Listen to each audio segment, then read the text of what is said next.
Donc ben voilà, c'est gentil d'être venu pour la conférence donc on va parler de savoir si on peut faire un projet quand on n'a pas d'histoire à raconter. Donc on est tous les deux géographes urbanistes et effectivement on va vous présenter un peu notre manière de bosser, qui est une manière parmi tant d'autres, mais pour faire simple, on fait de la mise en récit de projets. Voilà, on va vous expliquer un peu comment on travaille. Juste avant de commencer, en fait, on l'a fait la semaine dernière à Bordeaux, cette conférence à l'école d'architecture de Bordeaux. Du coup, on va l'illustrer avec un projet bordelais. Bon, mais comme tous les projets urbains se ressemblent aujourd'hui, ça posera pas de problème. Ça pourrait être à Lyon, Grenoble, c'est toujours un peu les mêmes. Et après, on a eu un problème à Bordeaux, c'est que les étudiants étaient très très mous, les étudiants d'archi. Alors soit c'était nous, on a un peu raté, ou je sais pas, ou ils ont mis tout leur esprit de rébellion dans leur coupe de cheveux. Donc ils avaient des coupes de cheveux très audacieuses, mais après ils étaient absolument mous. Donc voilà, on va un peu dynamiser la conférence par rapport à la semaine dernière à Bordeaux.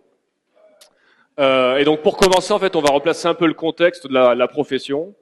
C'est-à-dire que, vous devez le savoir, mais il y a absolument plus d'argent, il y a plus de thunes en urbanisme, en architecture. Donc c'est fini les grands projets, les grands gestes architecturaux, les grands espaces publics, tous ces trucs un peu faciles, c'est fini. Il y a plus d'argent. Ce qui veut dire que concrètement pour vous, voilà, c'est ce qui vous attend à la sortie des études, c'est le chômage, en gros, pour un tiers d'entre vous. Après, il y en a un tiers qui travailleront en étant exploités et très mal payés, puis il y en a un tiers qui s'en sortiront quand même. Bref, donc la vie est un peu dure pour les archis et les urbanistes, c'est pas très marrant. Heureusement, bon, les architectes, ils ont quand même le moral, encore, ils gardent espoir et ils nous font des beaux projets. Et là, on va parler des beaux projets d'architectes. Et quand ils font des beaux projets comme ça, qui nous font rêver, ils font de belles images, ils font des belles perspectives. On en a une comme ça. Donc en gros, les belles perspectives d'archi, c'est un beau bâtiment. Mais nous, les bâtiments, on s'en fout. Ce qui nous intéresse, c'est les personnages qui sont autour des bâtiments, parce que chaque fois, il y a des beaux personnages ils ont l'air assez contents d'être là. Et on se dit, bon, les architectes, ils mettent des gens sur leurs images. C'est pas anodin, ça doit y avoir un sens, sinon ils les mettraient pas. Donc ces personnages, ils doivent raconter quelque chose. Et bon, le problème c'est qu'ils parlent pas, mais nous ce soir là, on va essayer justement de faire parler les personnages et perspectives, ce qu'on fait jamais. Donc on va essayer de vous raconter une histoire en prenant uniquement des perspectives d'architectes. Donc sur un projet bordelais, donc je vous le resitue, à Bordeaux, c'est le projet du quartier de la Gare. Il y a du foncier avec les emprises SNCF, etc. Bon, il faut un quartier d'affaires entre la gare et la Garonne. Je ne sais pas s'il y a un équivalent à Grenoble, mais il y en a. Ça peut être Pardieu à Lyon, etc. C'est exactement la même chose. C'est une EIN, tout bien. Enfin, ça s'appelle Euratlantique. Eura quelque chose, ça veut dire que c'est important, quoi. Voilà. Donc là, on a repris l'extrait du site internet. Donc c'est un quartier d'affaires européen, cluster d'économie créative. Enfin, on a tous les mots clés.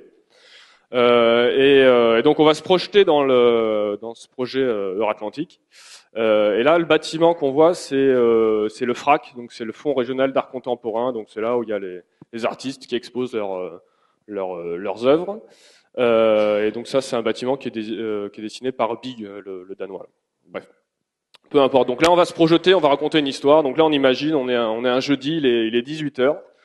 Donc on est à Bordeaux et on est en 2020 et on est devant ce bâtiment, le FRAC là, qui est une sorte d'arche, si vous voulez, avec ce que Big appelle une chambre urbaine, qui est un trou finalement avec un espace public, quoi. Bref. Donc on est 18h et on va se mettre dans la peau de cette nana qu'on voit au premier plan, qu'on va appeler Julie, hein, au hasard. Et donc Julie se balade devant le FRAC là, tout neuf, et on est en 2020, il fait beau, elle regarde les gens qui sont assis sur les marches, ils ont l'air contents, il y a des gens debout.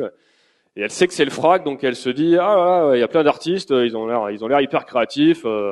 Julie elle est contente, quoi. Son quartier il bouge, elle est contente, elle va bien. Puis à un moment, elle regarde un peu plus en détail, elle voit une caravane en bas à droite, là une espèce de tente rouge là-bas. Elle dit, voilà, un petit coup de flip, elle se dit qu'est-ce que c'est que ce truc. Il y a peut-être quelques Roms dans le coin. Bon, ça dure pas très longtemps. De toute façon, elle doit y aller. Elle a rendez-vous avec son ami Antoine juste à côté. Et donc Julie part retrouver son ami Antoine. Donc Antoine bosse dans le nouveau siège de la Caisse d'épargne d'Euratlantique. Et donc Julie et Antoine, on voit, ils sont au premier plan, on les voit. Pardon. Et donc Julie retrouve Antoine, il est 18h, puis elle demande à Antoine, bon, est-ce que tu as bien travaillé? Et Antoine lui répond, alors évidemment Antoine est banquier, donc il lui dit, ouais, tout va bien, je fais plus 5% sur mon chiffre d'affaires, etc., plus 8% sur mes marges brutes. C'était une très bonne journée, voilà, une belle discussion de banquier. Donc ils sont contents. Et après on regarde un peu autour de Julie et Antoine et en fait on s'aperçoit que tous les gens qui sont autour, ils ont exactement la même gueule que Julie et Antoine. Ils sont en costume, ils sont en groupe là avec leur petite valise. Donc c'est probablement des banquiers évidemment. Donc on peut imaginer tout un tas de conversations de banquiers qui sortent du boulot. Ah, super ton costume, etc. Ouais, grâce à ça j'augmente mon chiffre d'affaires de 6%. Ils parlent de thunes, tout va bien quoi. Bref, sur ce, Julie y retrouve Antoine parce que ce soir, ils vont au Starbucks. C'est la fête. Et donc, elle rappelle à Antoine que, voilà, ce soir, on va au Starbucks. Et Antoine, qui est un homme prévoyant, il est banquier, il dit, cool, mais attention, parce que ce soir, au Starbucks, il y a le nouveau cappuccino en dégustation, donc il risque d'y avoir du monde. Bon, sur ce, donc, Julie et Antoine s'apprêtent à aller au Starbucks, du nouveau Starbucks du quartier. Et pour aller au Starbucks, ils empruntent une petite voie douce, je sais pas comment une sente, on va appeler ça. Pour aller au Starbucks. Et donc là, Julie, elle regarde autour d'elle, elle voit tous les gens qui sont autour d'elle, et puis elle se dit, tiens, c'est bizarre, tout le monde va dans la même direction, quoi. Donc elle a un coup de fil, elle se dit, mais t'as raison, Antoine, tout le monde se dirige vers le Starbucks. Et Antoine est très content, il dit, oui, c'est formidable, tout le monde fait comme nous, c'est super. Donc super, donc ils sont très contents, tout le monde va au Starbucks au même moment, au même endroit. Donc Julie est toujours contente, la nature en ville est en fleurs, vous voyez, des petites fleurs, tout va bien.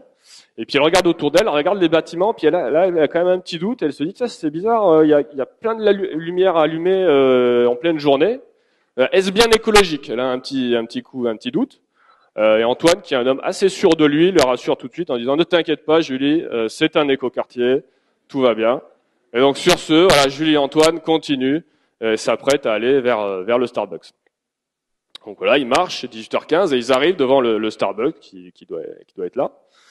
Et là, ils sont contents, ils regardent autour d'eux, il y a effectivement que des gens en costume. Alors c'est des costumes un peu casual, hein, ça doit être un vendredi, c'est un peu Friday wear. Là, ils sont en rose saumon. Après, on est à Bordeaux, hein, le pantalon rose saumon se porte comme ça à Bordeaux. Je sais pas comment ça se passe à Grenoble, mais donc là c'est bordelais. Donc pas dans tous les quartiers aujourd'hui. Ouais. Donc là, on part quand même du principe que ça devient un quartier cool. Voilà, donc il y a plein de gens en costume qui sont en train de micro à lâcher. Je continue. Ça marche? Et donc il y a plein de banquiers autour. Là donc Julie est hyper contente. Elle se dit mais super, tous nos amis sont là. Il y a Domi du Crédit Agricole, Benoît de la BNP, Patricia de la Société Générale. Et là Antoine est hyper enthousiaste. Il se dit c'est extra, quel beau quartier. On va encore bien se marrer avec tous nos amis au Starbucks, tous nos amis banquiers. Et là, Julie est prise d'un enthousiasme incroyable. Elle dit putain, il me tarde d'aller travailler demain. J'ai tellement envie de travailler dans ce quartier créatif, etc. Atlantique, bureau, tout ça, tout va bien. Et Julie et Antoine, pardon, qui a plein d'humour, lui dit sacrée Julie, tu es une sacrée working girl. Donc là, si vous voulez, on a atteint le summum de la soirée. Là, ils sont en train de s'amuser comme des dingues. Et pendant ce temps-là, en fait, on revient dans les bureaux du FRAC qu'on a vu au début là, et donc on retrouve ces deux jeunes femmes. Et donc la première demande à la seconde, là, lui demande est-ce que tu as bien travaillé aujourd'hui? Et la seconde lui répond, elle dit ben non, tu sais, j'avais des post-it de couleur, ils me les ont virés. J'avais des stylos de couleur, ils me les ont virés. J'avais mon ordinateur, il était rose, ils me l'ont viré. Tu sais bien qu'il y a un code couleur extrêmement strict dans le bâtiment. On peut avoir que du matos blanc ou gris clair, quoi. Bref. Donc elle a rien pu bosser, elle est là sur son bureau comme elle est un peu bête, elle a aucune affaire, quoi. Donc elle dit j'ai glandé toute la journée, regardé par les fenêtres, quoi. Et là la première a une sorte de prise de conscience et elle se dit merde, qu'est-ce qu'on se fait chier, quoi. Auquel la seconde répond putain oui, on s'emmerde à mort dans ce bâtiment. Merci Mathieu, c'était une belle histoire de merde, hein, vous en conviendrez. Tu nous as bien fait rêver. Alors, si Mathieu vient de nous raconter une histoire complètement pourrie, c'est parce que toutes les images qu'il vient de vous montrer, elles ont selon nous deux gros défauts du point de vue narratif. Le premier, c'est qu'une histoire, c'est censé raconter des péripéties, des événements, enfin c'est censé avoir un contenu et pas seulement un cadre. Le deuxième, c'est qu'une histoire, c'est censé mettre en scène des personnages auxquels on va un minimum s'attacher, éventuellement s'identifier. Donc ces deux choses sont absentes. Là, on vient tant bien que mal d'essayer de le compenser, donc plutôt mal que bien.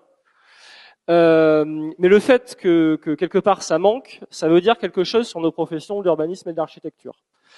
Alors, ça pourrait laisser sous-entendre que finalement vous accordez assez peu d'attention à votre interlocuteur. Surtout, ça veut au moins dire que vous cherchez pas à l'impliquer dans l'histoire que vous cherchez à raconter dans votre projet. Et là où ça devient un souci, c'est que cet interlocuteur, bon, je l'appelle interlocuteur de manière un peu abstraite, mais concrètement, c'est un futur usager de votre quartier ou de votre ville, et à minima, c'est un futur citoyen qui est tout à fait légitime pour donner son avis dans une réunion de concertation, par exemple.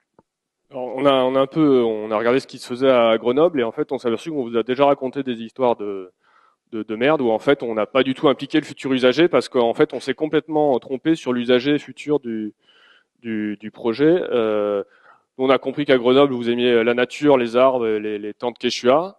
Et en fait, il y a un projet qui a voulu faire de vous des supporters de foot avec un stade des Alpes qui aujourd'hui, en fait, est absolument vide parce qu'effectivement, le foot à Grenoble, a priori, ça n'a pas forcément plus de sens qu'un autre sport, quoi. Et il y a un deuxième projet, on a découvert, c'est l'Esplanade. Donc, a priori, vous aimez aussi la fête foraine, la Via Ferrata, les randonnées et le parapente. Et là, la mairie a voulu vous coller un projet de ville ultra dense, etc., avec surtout un archi qui, et ça, c'est toujours, ça nous fait toujours marrer, qui a dit, sur ce terrain, je vais faire une tour signal. Alors, on voulait, c'est cette espèce de chose là. Et nous, ça nous fait toujours marrer parce qu'en fait, on s'est aperçu que, en fait, il y a deux choses. C'est-à-dire que l'archi l'a dit, je vais créer des vues extraordinaires d'une tour de 100 mètres et on la verra de très très loin. Sauf qu'en fait, il s'est trompé. Enfin, il y a quand même une montagne énorme derrière.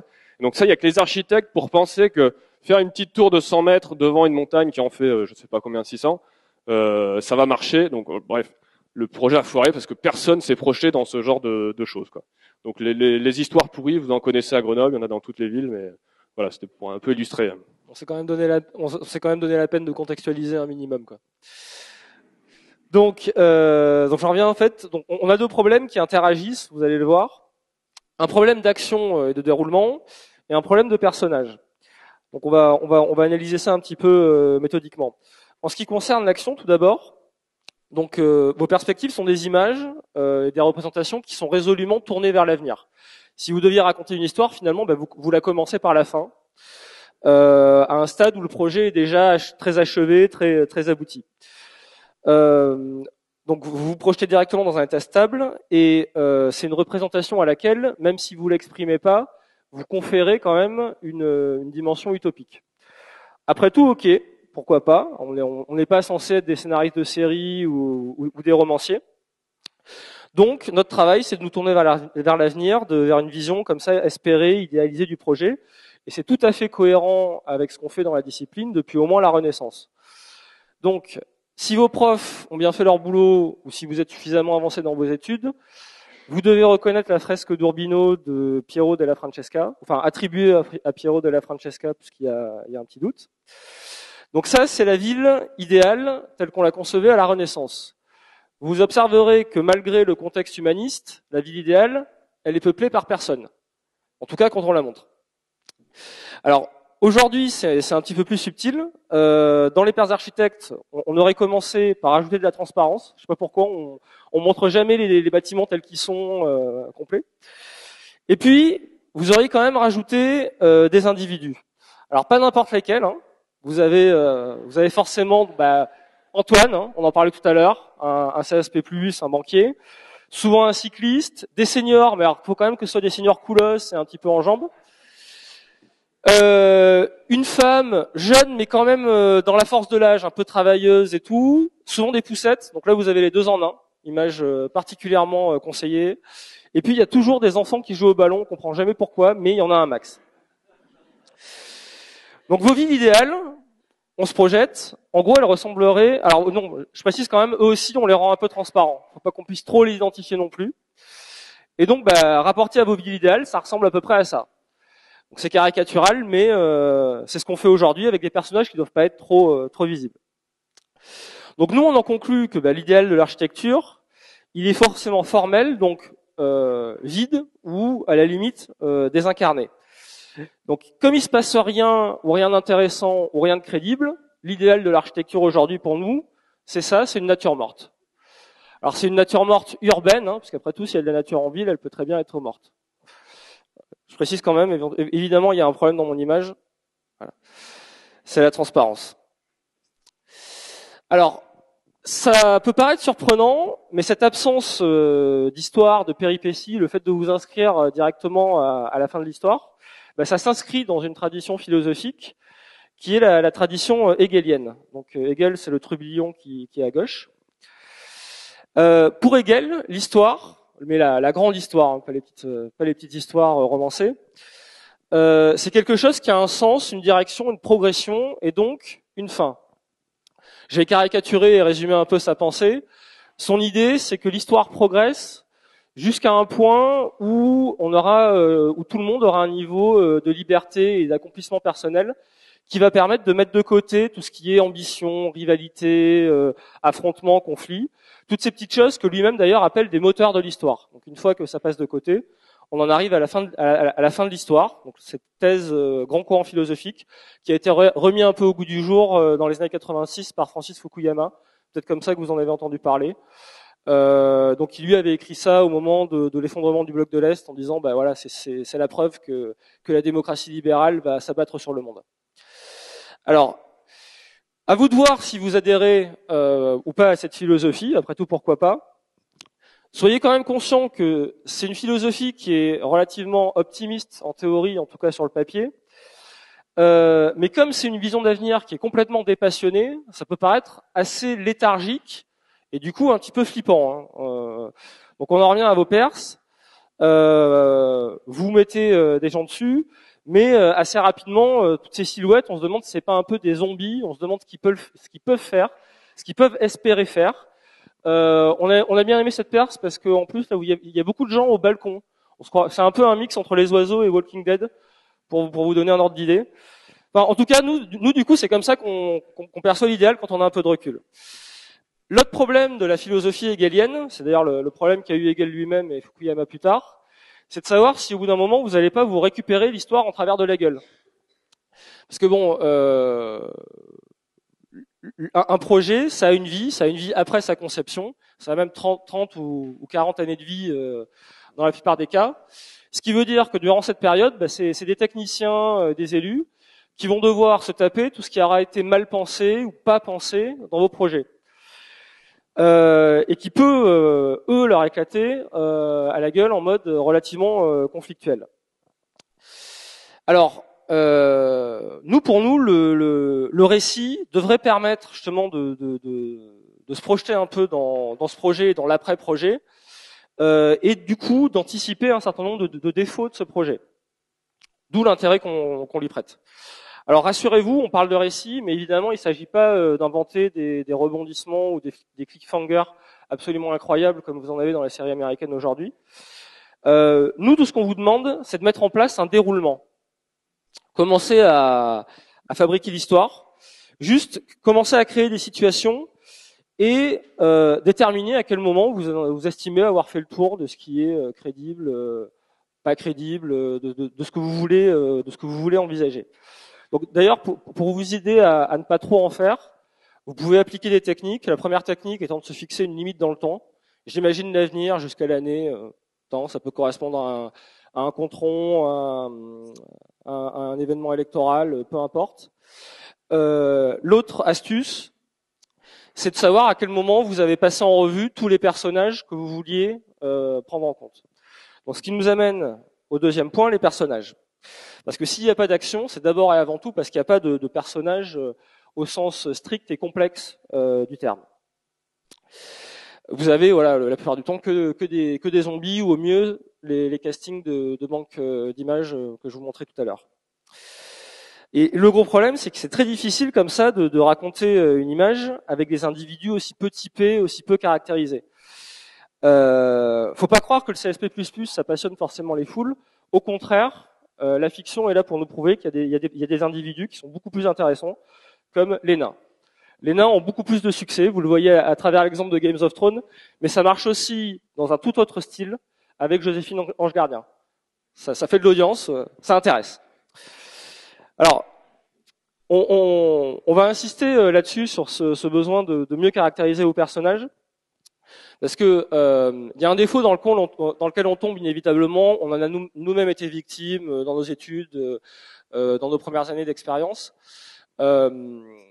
C'est toujours plus facile, plus évident quand on réfléchit au futur d'une ville ou d'un quartier, surtout quand on l'a conçu, de s'imaginer que tout va aller bien. de se dire que les gens vont avoir vont travailler, vont avoir un minimum d'argent, pourront voilà consommer.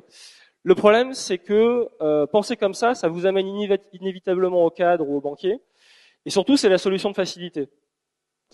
Et problème supplémentaire, vous pensez la gentrification, en tout cas vous la concevez, mais la France, elle se gentrifie pas uniformément.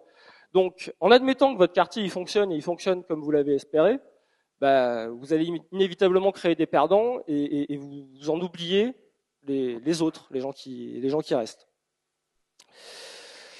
Alors, quand vous avez des individus trop stéréotypés, vous racontez des histoires trop lisses, trop simples, et mettez-vous à la place de vos interlocuteurs, vous n'en avez rien à fiche d'une histoire qui commence bien, se déroule bien et finit bien. Ça n'est absolument pas intéressant. Vous devez arriver à concevoir que vos personnages, ils vont avoir des relations complexes entre eux, éventuellement des conflits. C'est même relativement important de penser le conflit. Donc, là encore, on reste sur Games of Thrones. Regardez à peu près dans les premières saisons l'arborescence des relations entre les personnages. Vous voyez que c'est quand même autre chose que des gens qui vont prendre un café au Starbucks. Alors, pour qu'il se passe assez naturellement des choses et que vous arriviez à tester votre projet, le plus simple, voilà, c'est de commencer à typer vos personnages et à personnifier des individus que vous avez envie de mettre dans votre projet. Et assez naturellement, vous verrez, ça vous permet de penser à l'exposition de la scène, penser les interactions qu'ils peuvent avoir et les péripéties qui vont en décoller. Alors, là encore, on va vous aider un petit peu au niveau méthodologique. Qu'est-ce qu'il vous faut mettre en place dans une histoire simple? Vous pouvez commencer tout simplement par des protagonistes. Le plus simple étant d'imaginer les personnages qui vous arrangent. Après tout, si vous avez envie de penser CSP++, banquier, etc., allez-y, pensez des gens qui adhèrent absolument à tout ce que vous voulez leur faire passer, y compris pour vous rendre compte qu'au final, ils sont un peu nazes et un peu trop beaux pour être vrais. Ça, c'est la base, et c'est déjà pas mal quand même à un moment de se figurer leur niaiserie. Dans un second temps, vos protagonistes, il faut leur coller des antagonistes. Alors des chieurs, évidemment, mais vous ne devez pas uniquement les penser comme des vilains méchants. Vous devez prendre en compte que eux aussi sont des futurs usagers, des citoyens comme les autres. Donc essayez de penser quelqu'un qui est un fouteur de merde, mais un peu plus fin. Quelqu'un dont on sait qu'il a un bon fond, mais qui va vous balancer toutes vos contradictions et vos problèmes à la gueule. Donc, autre intérêt, donc on a choisi le Dr House. Gros intérêt, c'est qu'en plus c'est un handicapé, vous pouvez penser à la PMR en même temps. Alors ça c'est la base.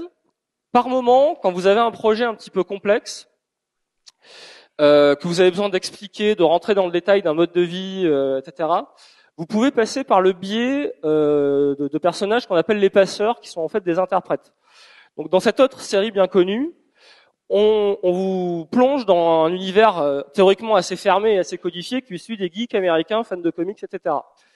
Ce serait une série très difficile d'accès si vous n'aviez pas deux personnages qui sont ce qu'on appelle des passeurs.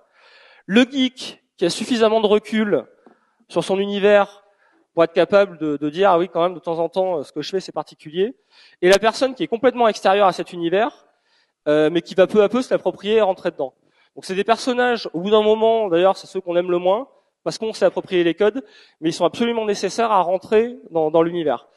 Et donc on vous montre ça, mais finalement les habitants d'un écoquartier qui vont au parking mutualisé, qui vont au potager de proximité, qui font leur compost, etc., est-ce qu'ils sont très différents de geeks américains, fans de comics, dans un autre genre, hein? Voilà, ça reste à démontrer. Dernière catégorie, non, avant-dernière, pardon. Je vais rester sur les passeurs. Il y a une chose que je voulais préciser. Dans un projet, les passeurs, c'est qui? Ça peut être très basiquement les parents de résidents de votre futur quartier, des gens qui viennent leur rendre visite une fois par semaine, une fois tous les 15 jours, etc. Donc qui vont être confrontés au mode de vie de leurs familiers, mais qui ont ce recul parce qu'ils vivent pas là. Et donc mettez-vous dans leur tête et essayez de comprendre ce que eux vous disent de votre projet. Dernière catégorie, je reviens à eux, c'est ceux qui s'intègrent tellement pas à votre histoire que ça en vient à vouloir dire quelque chose, donc c'est les absents. Donc c'est le français moyen, le beauf, celui qui est relativement inintéressant. Donc, soit vous les avez oubliés et ça finira par poser problème dans votre projet, soit vous les avez oubliés parce qu'ils s'intègrent pas à votre projet, mais ils poseront peut-être problème ailleurs dans la ville ou ailleurs sur le territoire, et ça veut dire quand même quelque chose de votre démarche. On continue. Donc, une fois que vous avez donc le but, si vous avez compris, c'est de faire un casting de les gens qui vont vivre dans le quartier que vous dessinez. Une fois que vous avez votre casting, en fait, il faut savoir il faut arriver à se projeter et savoir ce que vont faire les gens. Et donc là, nous, en fait, une fois que vous avez vos personnages, je sais pas, un retraité, un chômeur, etc. Il faut s'intéresser à leur mode de vie, en fait, à leurs usages, à comment ils vont pratiquer le quartier, etc. Faut se mettre un peu dans leur peau. Et une fois que vous êtes dans leur peau, après, ce qui est important, c'est de spatialiser les choses. C'est notre métier, c'est qu'il faut que les choses aient un cadre spatial. Donc, en fait, nous, ce qu'on fait souvent, c'est qu'on s'intéresse donc aux usagers, aux personnages, et selon trois catégories trois éléments. Premièrement, on s'intéresse aux habitudes, en fait. Vous avez votre retraité, etc. Les habitudes, c'est simple, c'est les routines, c'est ce que tout le monde a. C'est par exemple quel chemin on va pour aller travailler, ce que font les gens après le boulot, etc. Enfin, on a toujours un chemin un peu automatique, quel tram on prend. C'est pour ça que nous on le dessine souvent sous forme de parcours, parce que voilà, c'est un trajet qu'on répète peut-être 5 fois par semaine, etc. Donc pour visualiser, par exemple, vous êtes dans un quartier, vous avez des ados et tout entre midi et deux, tous les jours, ils vont aller dans un recoin parce qu'ils vont fumer leurs joints, se bécoter à l'abri des regards, etc. Ils font ça tous les jours. Au même endroit, vous avez un cadre qui, lui, va chercher son café au même café tous les jours parce qu'il veut un café et peut-être qu'il drague la serveuse aussi du café. Et tout. Donc tous les jours, ils répètent la même action. Enfin, il y a peut-être des retraités qui tous les jours, eux, ils font la même balade à la même heure, au même endroit, ils s'assoient sur le même banc tous les jours et ils gueulent contre les mêmes jeunes tous les jours, etc. Donc ça, c'est des habitudes, c'est des routines. Et voilà. Et ce qui est intéressant, c'est qu'il faut les prendre isolément. Vous prenez un personnage, vous faites sa routine et voilà. Après, une fois que vous avez tout ça, ce qui est important, c'est ce qu'on appelle les anecdotes. C'est en gros comment les gens interagissent, comment ce qui se passe. Enfin, à partir du moment où il y a un événement entre deux personnages. Par exemple, les ados, ils veulent aller dans leur recoin, là, ils y vont tous les midis. Et quand ils arrivent, en fait, il y a le cadre qui est en train de bécoter la serveuse, il a réussi son coup, et donc les ados, voilà, ils sont fait voler leur petit recoin. Ils sont un peu énervés, donc ils s'en vont, et là, ils tombent sur les vieux qui en ont marre de leur balade à pied, toujours la même. Ils ont décidé de casser la routine, de faire ça en Segway, en gyropode. Donc ils voient passer des vieux en gyropode qui, je sais pas, se plantent, vont direct dans la vitrine du café, se pètent la gueule. Les ados rigolent, ils voient les vieux par terre, ils voient le gyropode laissé à l'abandon, ils décident on va voler le gyropode, on va faire notre connerie, ils prennent le gyropode, je sais pas, ils foncent avec, ils le plantent dans une noue, etc. Donc ça, c'est des anecdotes, quoi, c'est des événements. Alors la règle de l'anecdote, c'est simple. Hein. Si vous dites à quelqu'un hier, je me suis promené le long de la rivière, c'est pas une anecdote, ça n'a aucun intérêt. Quand si vous dites hier, je me suis promené le long de la rivière, j'ai vu des vieux se péter la gueule en Segway, puis des ados l'ont volé et l'ont planté dans une noue. Voilà, ça commence à être une anecdote, ça devient intéressant, vous en rappellerez dans un an. Et vous avez envie de le raconter à vos amis. Ouais, c'est ça, c'est un peu la règle de l'anecdote, quoi. Et une fois que vous avez ça, il reste un dernier élément, et c'est le plus important dans une histoire et dans un projet, et il faut absolument jamais l'oublier, c'est les conflits et les inhibitions. C'est-à-dire que vous avez plein de personnages qui ont des modes de vie différents, qui veulent pas faire la même chose. Alors souvent ça cohabite bien, parce que les gens, ils sont pas là pour... ils font leurs choses dans leur coin. Sauf que des fois, en fait, il y a des gens qui veulent faire des choses différentes, mais au même endroit et au même moment. Et donc là, là, il commence à y avoir une lutte spatiale, il y a un conflit. Les gens vont se foutre sur la gueule. Voilà, donc il y a plein d'exemples. Donc ça, les conflits, c'est vraiment essentiel. Il y a un deuxième point, c'est ce qu'on appelle les inhibitions. C'est qu'en fait, on se rend compte qu'on parcourt jamais l'ensemble du quartier dans lequel on est. Je sais pas, on fait peut-être 15% du quartier ou de la ville. On va jamais parcourir toutes les rues d'une ville. Et ça, il y a des raisons. Par exemple, soit on n'a pas envie de côtoyer des gens qui sont à tel endroit, ou il y a des endroits qu'on n'aime pas, on a peur, etc. Peut-être qu'on revient sur l'exemple de nos ados. Peut-être que les ados, ils sont dans leur recoin pourri parce qu'en fait, ils se sentent tout moches, ils ont plein d'acné et ils veulent pas aller sur le banc de la place centrale. Voilà, ils se sentent trop vilains pour se montrer, quoi. Le cadre, par exemple, peut-être qu'il va avouer une haine horrible au skater parce qu'il s'est fait finalement la serveuse l'a largué pour un skater et il a décidé de détester les skaters. Et peut-être voilà, il va avouer une haine irrationnelle au skater et dès qu'il verra un skater, il essaiera de le faire chier de manière voilà, dès qu'il pourra. Et les vieux, bon, de toute façon, ils râlent par principe. Donc les vieux, ils font leur balade, ils continuent à se balader à pied. Puis je sais pas, ils voient des poubelles sur le trottoir et Ils en ont marre des poubelles mal rangées sur le trottoir. Ils décident que dans leur tête, c'est les cadres qui ont mal rangé leurs poubelles. Et donc voilà, ils sont énervés tous les jours contre les cadres quand ils font leur balade. Bref, et ça, des conflits en ville, il y en a partout. Il suffit de faire une réunion publique. Vous allez voir, c'est que de ça. En fait, on parle jamais de projet, on parle que de conflits. Et c'est ce qui fait en fait vraiment l'essence d'une histoire. Bref, donc, une fois que vous avez vos habitudes, vos anecdotes, vos conflits, là en fait, vous avez votre quartier qui commence à s'animer. Et là, vous pouvez raconter une histoire qui commence à qui commence à avoir du sens. Donc nous, ce qu'on va faire en fait, c'est qu'on va reprendre notre histoire pourrie du début et on va seulement rajouter des personnages et on va voir comment les choses peuvent se passer. Donc on repart à Atlantique à Bordeaux. Donc voilà, donc c'est un quartier d'affaires, il y aura un World Trade Center, etc. Donc des cadres et des banquiers, il y en aura un paquet. Il y a une cité numérique, donc il va y avoir plein d'ingénieurs qui bossent dans le numérique. Voilà, donc des ingénieurs un peu plus cool, ils ont des suites à capuche ou un truc, ça va être ça. Et il y a donc le FRAC, le Fonds régional d'art contemporain, donc il y a des artistes et des gens qui bossent dans la culture. Donc ça, en gros, cadres, ingénieurs et gens qui bossent dans la culture, c'est le casting qui a été fait par la collectivité pour ce quartier. Donc ça, on prend note.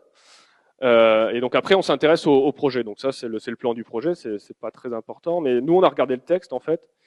Et dans le projet, en fait, il est écrit que voilà, l'équipe a structuré le projet urbain par une boucle paysager de 3,6 km appelée le VIP. Alors en gros, c'est une boucle. Donc ça doit être ça. Hein, ça fait comme ça, là, ça remonte. Bref, c'est une boucle de 3,6 km où les gens sont à pied ou à vélo. Donc a priori, c'est très important parce que c'est ce qui est mis en avant dans toute la com du projet, c'est le VIP. Voilà, apparemment c'est un truc révolutionnaire. Donc bon, nous on veut bien y croire. Donc on s'intéresse au VIP, la boucle VIP. Donc d'ailleurs, ça veut dire vélo intermodalité piéton. Donc je vous laisse apprécier la qualité du lexique. Ouais.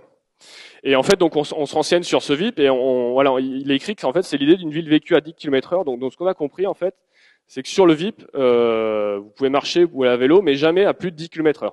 Si vous voulez aller à 20 km/h, si vous êtes un peu audacieux, vous prenez le tram. Et si vous êtes des tarés qui veulent aller à 30 km/h, voilà, vous prenez vos bagnoles. Donc c'est comme ça que le projet est vendu. Donc nous, on y croit. Sauf qu'en fait, là, on sent tout de suite qu'il y a un truc qui cloche. C'est-à-dire que vous reprenez votre casting, vos personnages, et vous vous dites, mais qui sont les gens qui vont accepter de tourner en rond sur une boucle de 3,0 km à 10 km/h maximum? Alors, est-ce que les banquiers, ils descendent du TGV, ils sont pressés, est-ce qu'ils vont s'amuser à faire une petite promenade bucolique à 10 km/h max? Absolument pas. Les ingés du numérique non plus, là, ils sont sur leur trottinette ou je sais pas quoi, ils sont pas là pour faire une promenade bucolique l'après-midi. Après, il y a les gens de la culture et les artistes. Alors ça, c'est des gens qui ont du temps, donc effectivement, ils peuvent faire une petite boucle de 3,6 km à 10 km/h, ça pose pas de problème. Mais nous, ce qui nous semble important, c'est qu'il y a un personnage qui était totalement oublié dans cette histoire. C'est qu'il faut vraiment se mettre dans la peau. Vous êtes un dimanche et vous décidez de faire une boucle de 3,6 km. Vous êtes à vélo et vous allez à 10 km/h maximum. Et vous faites ça tous les dimanches. Enfin, c'est évident que c'est un truc, ce VIP, c'est fait pour les personnes âgées. Ils vont adorer ce truc. C'est fait pour eux. C'est pour leur balade du dimanche ou du lundi, peu importe, ils ont le temps. Et donc nous, on part du principe que le VIP là du projet, il va être totalement investi par les personnes âgées parce que elles ont complètement accroché à ce projet. Donc ça, c'est l'image du VIP qui a été imaginée par l'architecte. Donc voilà, c'est bien. Et nous, on se place en 2020 et nous, on pense qu'en 2020, le VIP, voilà, ça va ressembler à ça. C'est-à-dire que tous les vieux sont là, ils font leur balade, ils sont contents. Les commerces fonctionnent, ils achètent peut-être même des sushis, peu importe. Ils sont à fond dans le projet, tout va bien. Sauf que on retrouve Julie et Antoine. Voilà, ils sont là. Et Julie et Antoine en fait ont une réunion à la caisse d'épargne et ils sont à la bourre. Ils sont à la bourre et le problème c'est que voilà, il y a un océan de vieux devant eux. Là, ils vont pas pouvoir avancer. Donc Antoine perd un peu ses nerfs. Il dit putain, ils font chier ces vieux, on sera jamais à l'heure. Donc il essaie de passer, c'est un peu compliqué, il bouscule un ou deux vieux, après il se prend les pieds dans une laisse, il étrangle un caniche, etc. Bon, il y a quelques insultes avec une personne âgée. Bref, voilà, il commence à y avoir quelques conflits. Alors les vieux, ils sont énervés parce qu'ils ont vu qu'il y a des cadres qui vont à 15-20 km/h, ils l'ont vu. Et eux, ils savent que le VIP c'est fait pour aller à 10 km/h. Ils le savent parce que c'est les seuls qui vont aux réunions publiques. Et ils ont lu les trucs qu'ont écrit les architectes, donc eux ils sont au courant, donc ils commencent à s'énerver les vieux. Ils sont énervés. jusqu'à ce qu'il y ait un événement terrible. Pareil, on doit être un jeudi soir, 18h, le FRAC, le Fonds régional d'art contemporain, dans son nouveau bâtiment, fait un vernissage, une vernissage d'expo. Donc qui dit vernissage dit buffet gratuit, et qui dit buffet gratuit dit vieux évidemment. Et donc là, il faut imaginer vernissage qui est envahi de vieux. Ils ont fait leur balade sur le VIP là, et ils veulent leur petit verre gratuit, donc ça va, ils sont contents. Et au même moment, évidemment, conseil d'administration de la caisse d'épargne, il y a plein d'administrateurs de banquiers qui sont aussi à la bourre. Ils doivent passer sur le trottoir, ils doivent aller à leur banque. Et là, ils sont englués dans un océan, une mare de vieux qui déborde sur les trottoirs et tout. Et donc, il y a des coups qui partent. Bref, il y a une bagarre générale. Les vieux, on est en 2020, pardon. Ils tweetent évidemment, les choses vont très vite. Et le lendemain, évidemment, la presse s'en charge. Sud-Ouest, voilà, personnes âgées agressées par des banquiers. Le vivre ensemble en danger à Atlantique. Bref, là, le drame arrive, quoi. Donc là, il faut se mettre dans la peau du maire de Bordeaux. Il voit ça le matin. Il dit bon, c'est un peu chiant ça. Et il fait son calcul. Alors il dit d'un côté, il y a les banquiers, les cadres, ils gueulent parce que ils sont toujours à la bourre en réunion parce qu'il y a trop de vieux dans le quartier, ils n'arrivent pas à être à l'heure. Et d'autre côté, il y a les personnes âgées qui râlent parce qu'il y a des gens qui vont à plus de 10 km/h et ils se font agresser. Ça va pas du tout, quoi. Et donc le maire de Bordeaux, il est pas bête, il fait son calcul. Alors il regarde qui sont les banquiers, qui sont les cadres, et il s'aperçoit que c'est beaucoup de Parisiens qui descendent en TGV, ils passent 2 jours à Bordeaux, puis après ils repartent à TGV. Bref, ils repartent en TGV. C'est pas des gens qui votent à Bordeaux, donc en fait ils ont absolument aucun poids politique. Alors que les vieux, eux, bon, ils votent à Bordeaux et ils votent assez sérieusement. Donc bref, le maire décide de trancher en faveur des personnes âgées et il a décidé d'imposer une règle extrêmement stricte de 10 km/h maximum sur le VIP. Avec des contrôles de vitesse. Donc c'est des choses qui existent. Là, c'est un exemple à Cagnes-sur-Mer, où il y a les contrôles radars les plus nazes de France officiellement. Donc il y a quand même des CRS qui flashent au-delà de 10 km/h. Donc on imagine en 2020, voilà, le VIP est limité à 10 km/h. Mais bon, le maire de Bordeaux doit quand même aussi s'occuper des cadres et des banquiers. Il peut pas les laisser tomber. Donc il décide finalement de sacrifier le VIP et de créer sur ce VIP une voie douce mais rapide. Voilà, pour les cadres et les gens actifs qui ont besoin d'aller à plus de 10 km/h. Donc voilà, le VIP est séparé en deux, il y a des potelets, tout va bien. À gauche, les personnes qui vont à 10 km/h max, et à droite, ceux c'est inverse pour vous, ceux qui vont un peu vite, quoi. Et bref, là, il y a une nouvelle harmonie sur le quartier, les choses s'améliorent, tout se passe bien. En plus, il y a un dernier point, c'est que le FRAC a décidé de ne plus jamais faire de vernissage à 18h, et ça, c'est trop dangereux. Il y a trop de conflits d'usage, donc ils décident de les décaler à 20h. Alors ça tombe bien parce qu'à 20h, c'est l'heure où les banquiers sortent du boulot, et donc eux, ils vont au vernissage du FRAC. Donc voilà, on est dans la chambre urbaine du FRAC. Donc voilà, ils boivent leur verre de vin, ils sont contents, ils boivent, ils parlent d'art, de défiscalisation, etc. Tout va bien. Ils boivent 3-4 verres de vin et vers 23h, fin du vernissage. Et là, bon, ils ont encore envie de faire la fête. Alors ce qu'il faut comprendre dans le quartier, en fait, c'est qu'historiquement, c'est le quartier des boîtes de nuit de Bordeaux. Donc il y a toutes les boîtes de nuit de Bordeaux qui sont là.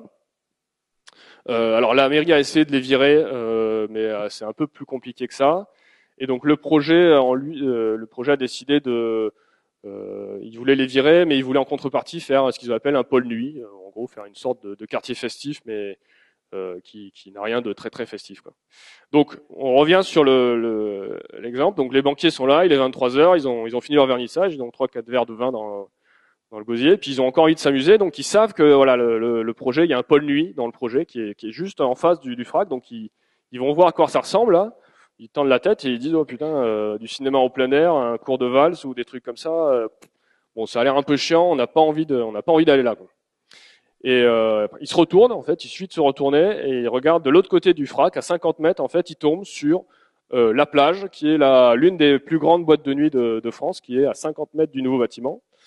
Et là, ils se disent ah mais ça, nous, on a envie d'y aller là. Ça a l'air beaucoup mieux que ce pôle nuit un peu nul.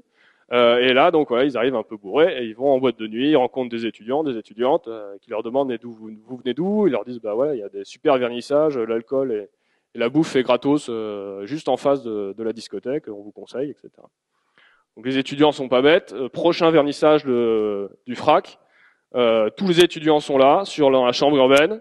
Voilà, ils picolent et ils mangent gratos. Les banquiers sont là aussi. Bref, il y a une belle énergie. Puis à 23h, minuit, tout le monde va à la plage, en discothèque, et tout finit bien.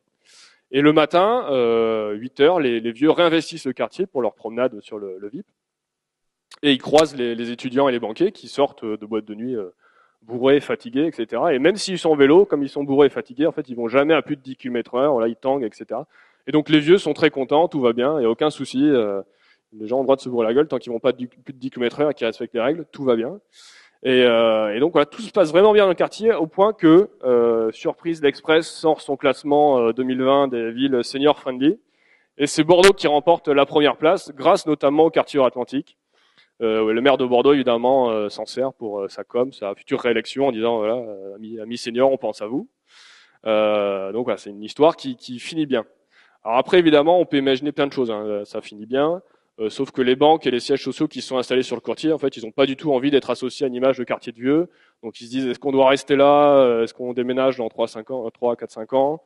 Le personnel du FRAC, ils en ont marre de gérer des étudiants bourrés pendant leur vernissage aussi, ils sont au bout du rouleau. Ils envisagent peut-être de partir, mais ça, à la limite, c'est une autre histoire. Nous, on s'arrête au fait que, voilà, Atlantique, c'est plus forcément un quartier d'affaires, c'est le quartier le plus agréable pour les seniors du sud-ouest de la France. Donc voilà ce que c'est une histoire. Alors après, les caricaturales, hein, évidemment, on est allé un peu, on est allé dans la caricature, mais pour montrer que dès qu'on rajoute des personnages qu'on oublie et qu'on les fait interagir, en fait, voilà, il peut se passer des choses un peu différentes que juste je prends mon vélo, je vais dans un potager et je vais au Starbucks. Ce qui est important de dire, c'est que nous, en fait, l'histoire, on s'en sert pas, c'est pas un gadget. Bon là, c'est un peu la blague, mais pour nous, c'est pas un gadget en fait. Nous, on s'en sert comme un outil. C'est-à-dire qu'en fait, on s'en sert pour tester un projet. Une fois, on a un plan, un programme. Voilà, on prend le temps d'un coup de dire bon, qui c'est qui va s'installer dans ce quartier, comment les choses vont fonctionner. Et là, on écrit une histoire à partir de ça. Et en fait, ça nous sert, nous, à trois choses, en gros. C'est que, premièrement, d'écrire une histoire, ça nous permet de virer tout le superflu, tout ce qui est inutile. Parce que, en fait, le principe de devoir raconter des choses, ça oblige à trier. C'est-à-dire que vous allez mettre des éléments dans votre projet et vous allez essayer de raconter quelque chose dessus et vous allez absolument rien avoir à dire. Par exemple, on reprend sur le VIP. Si la seule chose à dire, c'est oui, il y a des personnes âgées qui vont à 10 km/h sur un vélo. C'est bien, mais ça fait pas du tout le cœur d'un projet. Et comme ça fait pas le cœur d'un projet, en fait, ça veut dire que c'est pas si important que ça. Et si c'est pas important que ça, on n'est pas obligé de communiquer dessus. Et on n'est peut-être même pas obligé de faire un espace public aussi important, etc. Bref, raconter une histoire, ça vous oblige vraiment d'aller à l'essentiel et de sortir un peu du vocabulaire un peu passe-partout qui vous fait un peu oublier le sens des projets. Deuxièmement, raconter une histoire, ça vous oblige de jouer le jeu à fond. C'est-à-dire que quand vous racontez une histoire, vous pouvez pas faire un truc un peu tiède. Vous êtes toujours tenté d'aller au fond des choses. Et par exemple, on reprend l'exemple du pôle nuit qui va être installé sur Atlantique. Je vous remets les diapos pour imaginer un peu l'endroit. Là, vous imaginez, il est minuit, hein, c'est le sommet de la fête. Et de ce qu'on a compris du projet Pôle Nuit, c'est qu'il y aura du cinéma en plein air, on pourra boire un cocktail et faire de la danse de salon. Donc c'est très bien, mais si vous racontez une histoire, vous dites Michel est allé au Pôle Nuit, il a regardé un film en plein air, il a bu un cocktail et il a pris la valse. Voilà, c'est pas une histoire absolument dingue. Donc après, il y a deux choses. Soit c'est une histoire qui est pas terrible et vous vous dites non, ben nous on a envie de faire un vrai Pôle Nuit et du coup là vous mettez les moyens pour qu'il se passe vraiment un truc un peu dingue dans cet endroit, ou soit vous dites, bah, nous, à la limite, la valse, le cinéma en plein air et le cocktail, c'est des choses qui nous vont. Vous restez sur ces éléments de programme, mais par contre, vous appelez pas ça Pôle Nuit, vous appelez ça un bal, ou etc. Mais ça vous oblige un peu à être plus dans la mesure. Et dernièrement, l'histoire, ça sert surtout à ne pas oublier les personnages et de raconter des choses pour de vraiment s'impliquer, de dire quels seront les futurs usagers dans le quartier et pour qui je fais le quartier. Et ça pose de bonnes questions. Par exemple, faire un quartier pour des seniors. Aujourd'hui, en fait, aujourd'hui on dit il y a une clinique et un EHPAD, on est content, on dit que c'est un bon quartier pour les vieux. Pardon. C'est triste à mourir en fait. On ne sait pas du tout faire un quartier pour les seniors.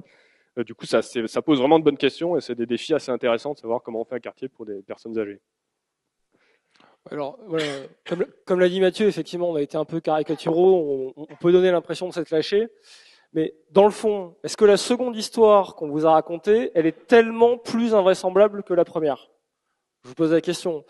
Et à la limite, dans la deuxième, on a eu le mérite de soulever quelques contradictions du projet, et surtout, bah, nous, on s'est amusé, quoi.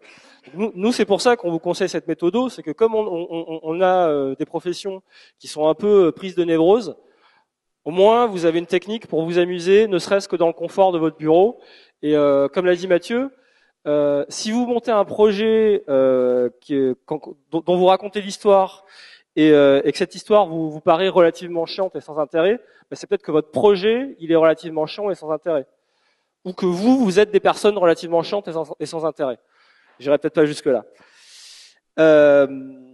Bon, ça en plus, ça a quelques qualités supplémentaires. En appliquant le principe de raconter des histoires, vous allez voir que vous allez naturellement vous écarter des slogans ou des formules un peu toutes faites qu'on startine dans la profession, qui en fait sont les incantations aux rapports sociaux que vous espérez incorporer dans vos projets. Vous savez, quand vous parlez d'espaces pacifiés, d'espaces de convivialité, d'espaces de rencontres, et quand vous allez jusqu'à parler de clusters créatifs du bien vivre ensemble, voilà, ça c'est des slogans relativement merdiques. Et en racontant une histoire, vous vous obligez à concrétiser un peu ce que ça veut dire dans votre tête, et vous allez voir que vous êtes obligé d'ironiser un minimum. C'est pas possible autrement. Dernière qualité, ça, bon, on n'a malheureusement pas assez eu l'occasion de le tester. On vous a dit que raconter une histoire, c'est un moyen de se faire plaisir dans votre bureau, mais c'est aussi peut-être un moyen de reconnecter, de renouer le contact avec ces interlocuteurs que vous laissez tomber, avec un vocabulaire qu'ils ne comprennent pas, ce qui peut les énerver ou les frustrer, ou qu'ils comprennent, ce qui peut aussi les énerver et les frustrer. Donc, à la limite, vous n'avez pas grand-chose à perdre, et bon, faites-le au moins dans le confort du bureau, vous risquez rien. Alors, dernière chose, ce que vous disiez Mathieu au début, si on a choisi ce thème de conférence, évidemment, c'est pas innocent. C'est parce que nous, c'est notre manière de travailler. C'est quelque chose qu'on a commencé à appliquer sur le tas et puis qu'on a systématisé et théorisé de plus en plus. Alors, pas forcément sur des projets, mais plus largement sur la manière dont on parle de la ville. À tel point, donc, qu'on en a fait des livres. Et donc sur le tas, on a constaté quelles étaient certaines des vertus du projet dont on vous a pas forcément parlé juste avant. Première vertu, le fait de raconter des histoires, c'est assez efficace quand il s'agit de faire du diag. Ça évite de s'encombrer d'états des lieux de 300 pages absolument indigestes. Ça permet comme ça de rentrer un petit peu plus dans le quotidien de la ville. Donc ça, c'est notamment vrai dans notre second bouquin, Bordeaux Safari. Donc je vous explique rapidement le principe, c'est que c'est un guide de Bordeaux écrit à la manière des livres dont vous êtes le héros. Je sais pas si vous avez joué à ça étant petit, on est un peu plus vieux que vous, désolé. Le but, c'est que ça fonctionne sur des systèmes d'anecdotes et de mise en situation. Et on vous oblige à passer très rapidement d'une anecdote et d'une situation à une autre en très peu de temps. Alors évidemment, c'est pas un guide qui a prétention à vous apprendre toute l'histoire de Bordeaux, de ses grands personnages, de ses grandes dates, etc. Mais nous, ce qu'on a cherché, c'est à toucher du doigt la culture de la ville et une réalité sociale. Et c'est ça qui est quand même pas mal quand on cherche à faire du gag. Concrètement, ouais, par exemple, si vous parlez de la requalification des quais de la Garonne à Bordeaux, bon, ben, vous pouvez dire ce qu'on fait habituellement. La reconquête des quais de Garonne a fait émerger un lieu de forte mixité fonctionnelle et intergénérationnelle pour les activités citadines originales. C'est un espace public à dimension carnavalesque au sens de Mike Davis. C'est à peu près ça que vous lisez habituellement. Ou alors, vous vous contentez de faire remarquer que les quais aujourd'hui, c'est un endroit où vous croisez des gens qui font du Segway et des gens qui ont la prétention de faire de la slackline. Vous en avez pas dit autant, mais vous avez quand même créé une image, au moins vous avez un petit peu impacté l'esprit de votre interlocuteur et vous lui avez dit quelque chose. L'autre raison pour laquelle on s'est beaucoup passionné sur cette technique et pour laquelle on aime bien raconter des histoires, c'est que c'est un bon moyen de parler de notre travail et de parler de la profession en général. Au-delà du projet, de voir un peu ce qui se passe autour. Donc ça, c'est plutôt ce qu'on avait fait dans notre premier livre, Le Petit Paris. Donc il y a un livre où il y a quand même un projet, puisqu'il est question de raser un tiers des zones urbanisées d'Île-de-France. Donc c'est quand même un projet un peu ambitieux. Donc c'est un livre relativement théorique, voilà, où on parle du métier d'urbaniste, de nos codes, etc. Mais on a pris le soin d'intercaler entre ces passages théoriques des moments de récit. Donc on raconte l'histoire, encore une fois d'Antoine. On n'a rien contre Antoine, mais parfois nous aussi on manque un peu d'imagination. Donc Antoine, c'est le protagoniste, vous voyez dans mes personnages tout à l'heure. Donc c'est un charmant garçon qui a parfaitement intégré les codes des urbanistes, qui est prêt à vivre dans un écoquartier, à cultiver son potager en périphérie. Il fait tout bien, tout comme il faut, et à cause de ça, il va vivre un certain nombre de péripéties, il va se prendre un certain nombre de branlées. Donc voilà comment le protagoniste un peu naze vous permet de rencontrer l'histoire et de vous confronter à la réalité. Donc je vais conclure avant que Mathieu s'étouffe. Est-ce qu'on peut faire un projet sans avoir une bonne histoire? Oui, vous n'avez pas à raconter une bonne histoire. Essayez au moins de faire l'effort de raconter une histoire. Si vous vous faites plaisir, c'est aussi bien. Si elle est suffisamment bonne, vous pourrez peut-être la présenter en présentation publique, en concertation. Et dites-vous que de toute façon, la bonne histoire du projet, c'est celle qui aura lieu dans la réalité, que vous n'aurez pas forcément prise dessus, que certes vous êtes les créateurs d'un projet, d'un bâtiment, etc. Mais bon, les bébés, on peut se faire des plans sur leur vie et leur avenir. Il y a un moment où ils deviennent majeurs, ils quittent la maison et vivent leur vie. Donc la bonne histoire, c'est ça. Merci. Tu veux rajouter quelque chose, Mathieu?